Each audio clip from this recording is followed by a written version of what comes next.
For the past month or so now, we've been talking about the 10 states where Planned Parenthood and their allies were working to enshrine a so-called right to abortion in state constitutions. Well, sadly, they succeeded in 7 of those 10 states on Tuesday. And by the way, all 7 were blue states. It wasn't a surprise, though still disappointing. But they failed in 3 red states. They failed in Florida, South Dakota, and Nebraska.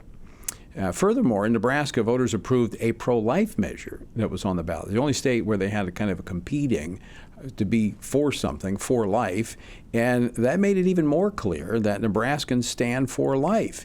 But as we talked about yesterday, in each of these 3 states where it succeeded, they had leaders that stepped forward, knew how to talk about the issue, and life is a winning issue when you know how to talk about it and you're not ashamed of it, and you embrace it.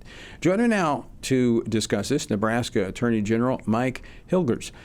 General Hilgers, thanks so much for joining us here on Washington Watch. Thanks for having me today, Tony. First off, tell us about the significance of these ballot measures that were on the ballot there in Nebraska.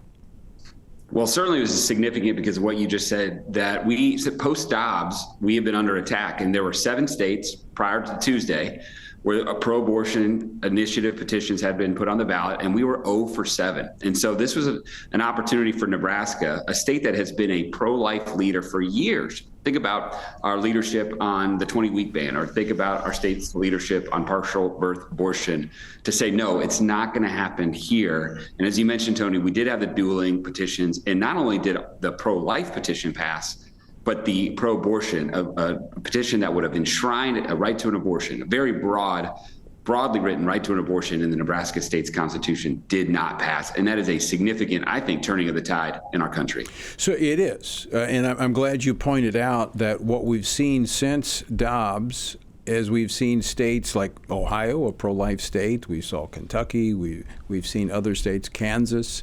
So what lessons did you learn, and I say you, the pro-life community there in Nebraska, that made a difference that helped your state succeed? Well, some of it is strategic, and we had amazing leadership. I have to give it an enormous amount of credit to our statewide leaders, Senator Ricketts, both financially and as an advocate for the pro-life 434, our pro-life petition, our Governor Pillen, our state auditor, Mike Foley, people across the state. We had strategic leadership. We were well funded.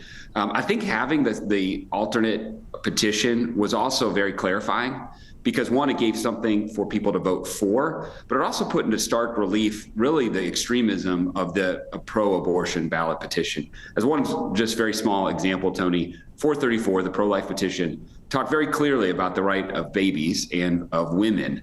And 439, the pro-abortion petition, talked about all persons having a right to abortion, man, women, and child, I suppose.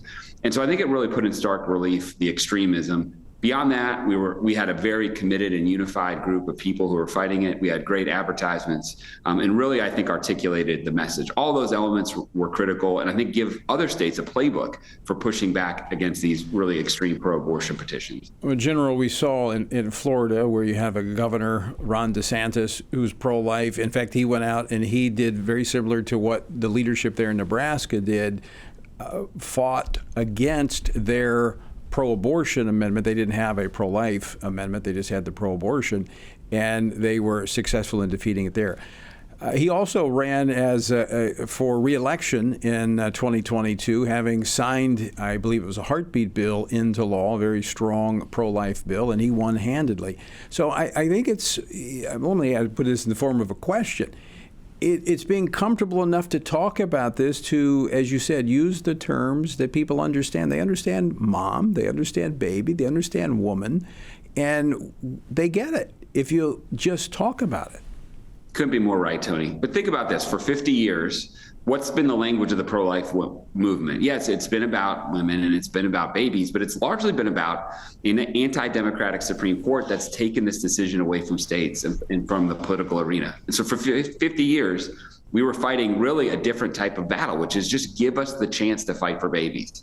We won that battle, and now what we're seeing is we have to have leadership fight on a different battlefront and use different arguments, because we're no longer in the battle of the courtroom. We're now in the public arena battling it out. And that requires, just like it did 50 years before, strong leadership, people who have clarity of vision, who have moral certainty, and are able to communicate the message of the pro-life movement, which is universal in my view. And when it happens, to your point, Tony, it happened in Florida, it happened in Nebraska. When it happens, we win. And we just need more of that. And hopefully these victories will embolden leaders to do just that. Well, there's another battlefront, General, that you've been fighting on, and that's when we have an administration like the Biden-Harris administration that are pushing these policies, pro-abortion policies, even post-Dobbs, onto states.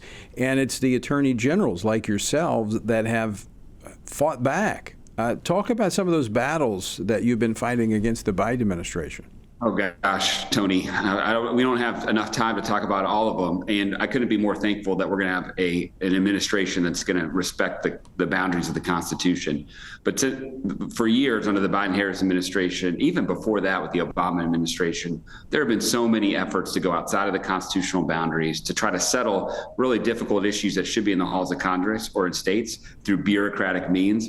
Just to give you a couple of, for instances, one recent one was the Biden administration's effort to use Title IX, the authority it has under Title IX, to force schools to allow boys into girls' bathrooms or to allow boys to play in girls' sports, which Nebraskans and Americans know is not authorized by Congress and is totally anti-common sense.